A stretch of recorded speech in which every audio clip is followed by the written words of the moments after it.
Xotinjon, o'g'lingga borgan puldan bir 100 ming olib chiqishga bir aytishcha bor edi-da. Yo'q pul. Yo'q pul. Pul deb yediz odamni. Erta o'zi kelibdi Rossiyadan. Nima deymiz unga bilmayman. Nima darrovdan kelibdi-ning o'zi? Ursin menni ishlab. To'rilib o'la ketganiga.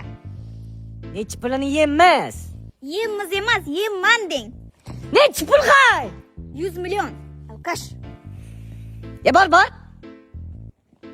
Ya onasini yemsamda ko'bilchan pulni yeyman-ku. Kela sola mendan pul so'ramasa kerak. Otajonim! O'g'lim! Pul qani? Kelganingdan pul deysan? O'tgan dafar yuborgan pullarim hammasini nadaga yutkazib, bir tiyin pul qoldirmagansiz menga. Bir so'maga tegilganimiz yo'q. Onang aylo sandiqqa solib, qulflab, kalitni yutib, ustiga o'zi chiqib chillig'i o'tiribdi. Ya, bor kiyimingni almashtirib olay. Qarang-da. O'g'ling pulli kamligini bilgan yo'qmi? Yo'q, hozircha. Bilmasin ham, bilsa o'ylasan, tushundingmi? O'ylasan, pulni yegan kim, o'laykan kim? Mening nima qilsam ekan? Mana qarang-da, davay, ketib pasportlaringizni oling ana.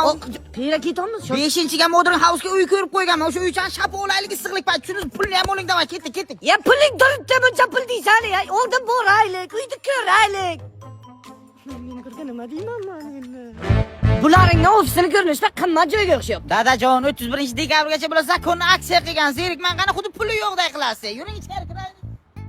Pul bu. Kamda onasini yetsin. Hozir boshlang'ich pul bersak, 65 oyga bo'lib qo'ymay to'lasi arzonroqdan chiqadi, ha? Biz boshlang'ich to'lovsiz olamiz. Dada, pulimiz bor-ku, puli yo'qday gapirmang buni, hozir bir minut. Alyapti bizning pulimiz yo'q. Dadajon, Modern House namozgoh City loyihasidan remontlik uylarni 65 oyga bo'lib to'lashga berayotgan ekan. Как раз boshlang'ich to'lovsiz ham beryapti mana. Buncha boshlang'ich to'loviga yo'q. Ol o'shani foyda-ku. Ha, o'shandan olaman. Zertishda uyda dada. Ha, rahmat sizga. Ana u qolgan pulni ham olib chiqing, 100 millionlar qolgan bo'lish kerak, ha? 100 million. Yo'q pul. Qani pulim mana? Eshitdim hammasini. O'ldir otangni. Qishloq otasi o'ldirdi degan gap so'z keladimi senga? Undan ko'ra bacham, men senga Rossiyaga zakonni biletcha olib, borib ishlab, pul yuborasan, va'da beraman, bir so'miga ham tegilmayman bu safar. Dadajon, men ham va'da beraman, bir so'm sizga yubormayman.